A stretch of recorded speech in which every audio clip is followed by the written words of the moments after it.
part 2 of our map making stream with map effects. This time we're going to do a little bit of shading, making the map really pop. Also going to add text, you know, maybe do a little review of what I think about this map making tool. Again, apologies for the mess. This is the same day as that other recording. I probably will space them out a little bit. So here she is, beautiful. Haven't done anything different.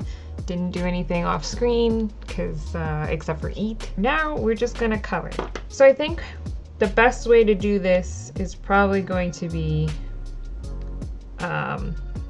it's gonna be rough because I messed this part up. Remember this guy? And I put some mountains here. Okay, cut all of that out. We're just gonna redo it so that it is all on one layer because it's too much work otherwise. So take this and we're just gonna erase it all. Oh no. But we're gonna use this, make sure we're on the right one. Let's do a fixed width because it doesn't have to be tapered. And just have at it.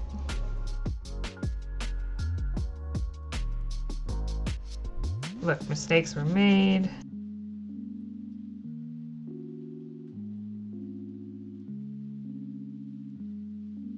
Da-da-da-da. And turn this guy back on. Fix those mountains.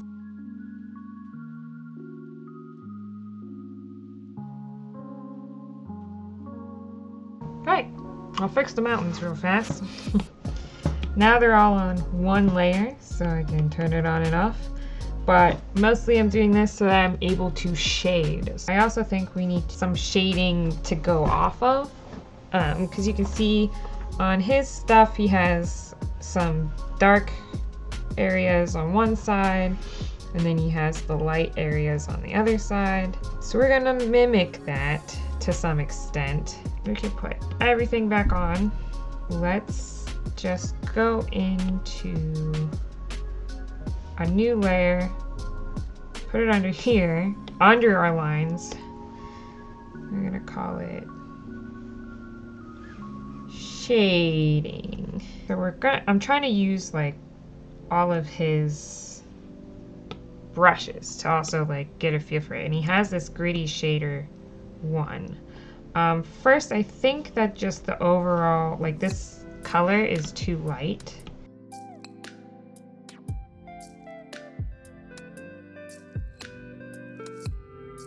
So, light sources in this top corner. We're gonna go to the shading layer.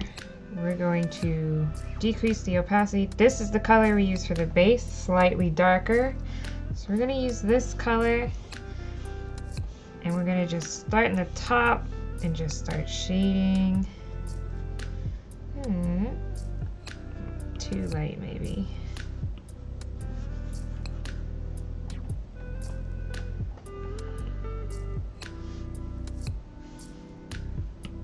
Yep, too light. So let's go a little darker. This a little smaller. There we go. Alright, found a good color now. So we're just gonna shade. So this side will be darker too.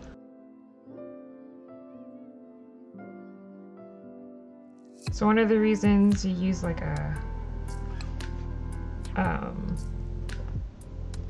you like lower the opacity is so that you can kind of go over it a little bit, make certain areas darker.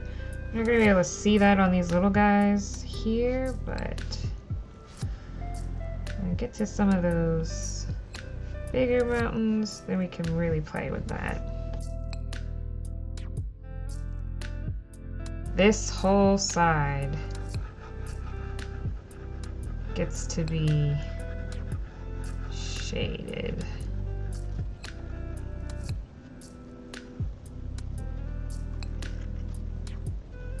So again, like, I want to make maybe the top a little bit darker, you know, so I'll go back in, maybe make this line darker. It can get really crazy detailed. So I don't want to do that because it's a big map and I don't need it to be crazy detailed. But can just add just a little bit more. Can actually add a little texture too by doing it this way. Oop. You know, because we can add some darker lines like snowdrifts. I'm gonna up it just a little bit so we can like kind of add a little to make it go out. And already, this is just part of the shading, but it already looks way better. Now we just do that for the next, I don't know, 45 minutes. We'll probably time lapse this part.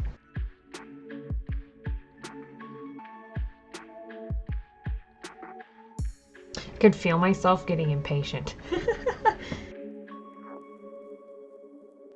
See this little line in there? I'm gonna fix that while I'm here as well.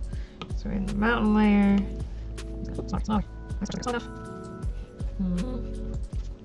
There we go.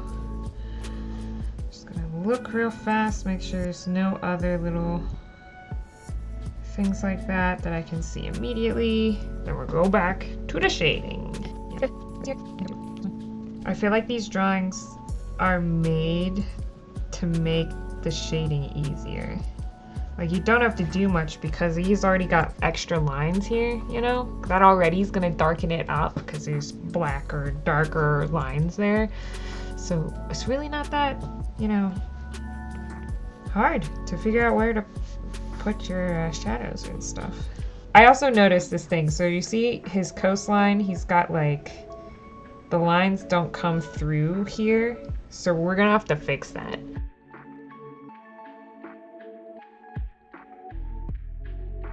When you're doing this, you want to make sure you're like not picking up your pencil until you want to add darker color. Because again, we lowered the opacity, right? So if you pick it up and put it back down, you're gonna make it darker in those areas.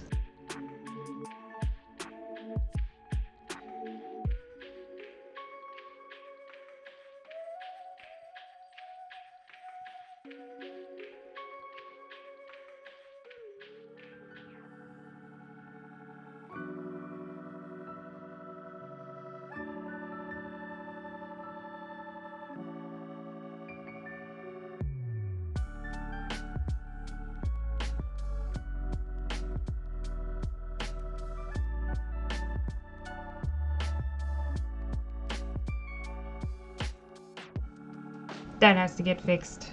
We need to move that. That's from when I moved the town.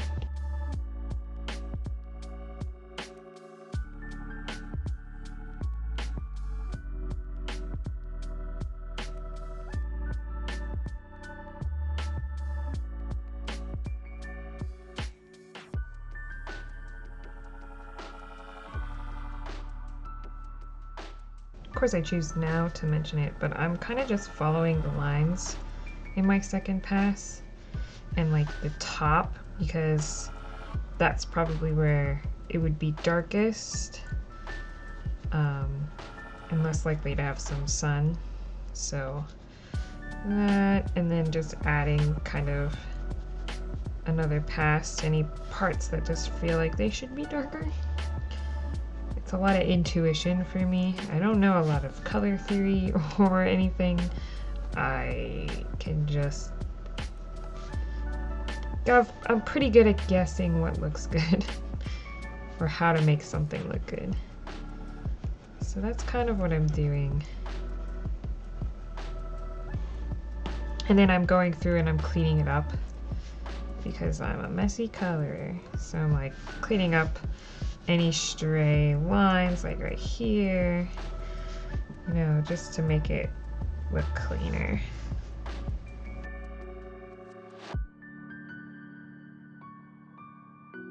Already you can see like things are just starting to pop more with just a little bit of shading. I might go in later and maybe add some highlights on the mountains, but I really don't think it needs it. But yeah, we'll see, because we still need to color like all of these trees, although I'll probably just do, since they're so small, I think I'll just color drop the shading onto them, because when you get, unless you get really close, you're not going to be able to see, but these mountains, it matters more. You can even kind of darken up near these cracks and stuff, add more lines to it.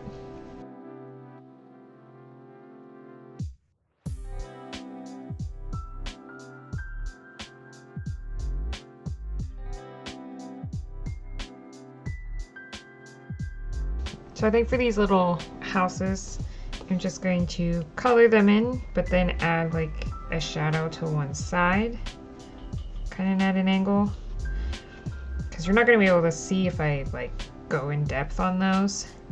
And then I'm going to do the same, I think, with the trees, like fill it in, but then give it a long shadow like this. And I think that'll give it that feel without me having to get real in depth with it. Yeah, because like when you zoom out, you can't see it too much. But it's still gonna add just enough detail for when we zoom in and have to crop certain areas. I won't have to come back in and like add in shadow.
I'm kind of cheating with the trees because when you zoom out, it doesn't, you know, you're not really, it doesn't make much of a difference with these tiny shadows. So I'm kind of covering that little area because that also can kind of denote how big the forests are.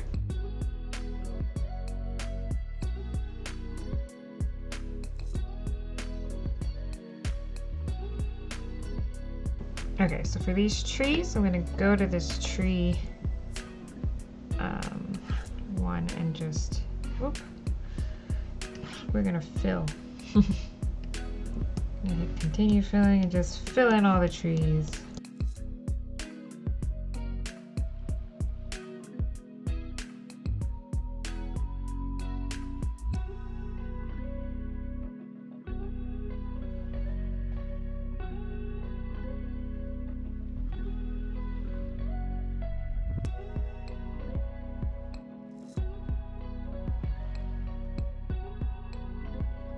Okay, so I think that's most of the shading. So yeah, we'll do some compare and contrast because I like to do that kind of crap. No shading. Shading. So yeah, I think that really adds a lot to it. We could get even more in depth with it, but I'm not gonna. Because it's just, it'll take too long. And let's just clean up some of these extra lines. So like this here needs to get erased. So we probably need this guy.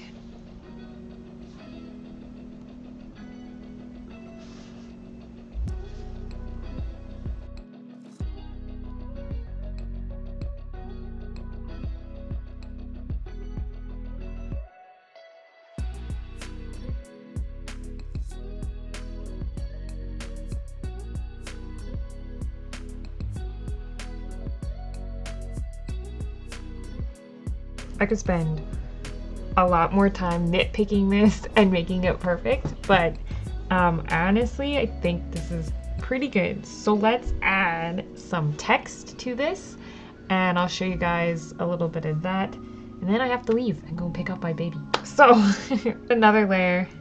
This one, I'm gonna rename it as text, because I'm gonna put all my text in this layer. So before we do this, in case I need to edit stuff in the individual layers, we're just going to duplicate this guy. Good. So we're gonna go in here, we're gonna duplicate, we're gonna stop selecting crap. Now we're here. Before we do this, we are going to smush all the layers together. We're gonna tap this guy, we're gonna mask him, and now we're going to, I think if we just, yeah, we need to change this background color to white.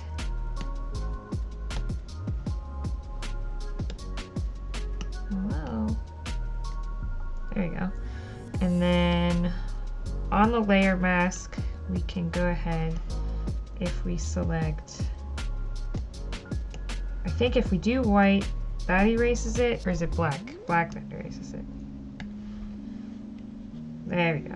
Okay, so we're just going to use my soft brush and just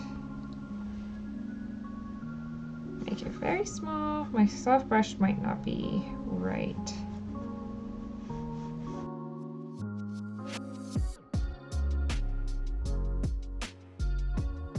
Probably could lower the opacity actually. Oops.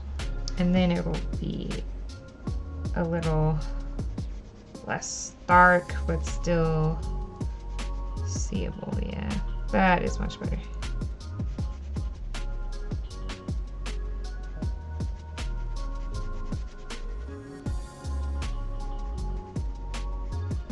There you go.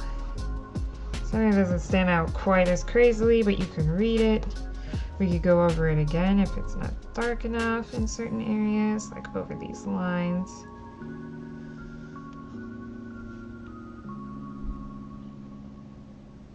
There you go. So I'll be adding in even more of the rest of that. Next time you see this map, it'll probably be on stream. I hope that you guys learn something from this. I don't know. I think the Map Effects pack is super good for anybody who really who uses Procreate on the regular, or has used Procreate before, or has an Apple iPad. They're like, what can I do?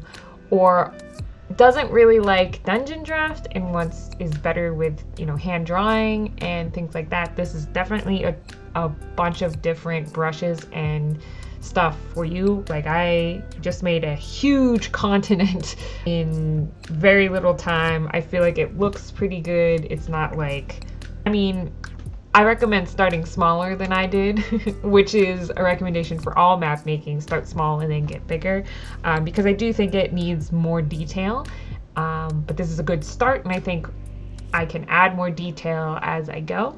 For instance, the bubble domes, I'm gonna have to figure out how to do that. Yeah, I highly recommend that, and I will leave a link to the Map Effects stuff down below. They even have like a dungeon map one, which I don't know that I'll use because I use Dungeon Draft for that. I'm hoping to have another set of tutorials in particular for Foundry. There's just a lot of stuff with my homebrew campaign that I have to make anyway, so I figure I may as well share it with you. So maybe I'll create like a whole list of those things. If you like this content and you want to, you know, actually know when I post, because I'm not always posting super regularly, I would definitely subscribe and also hit the bell. I try to post every week, but it's hard when you're a mom, but also I'm moving. The other thing is you can always join me on Discord. So rambly. But yeah, I will see you guys in the next video. Bye.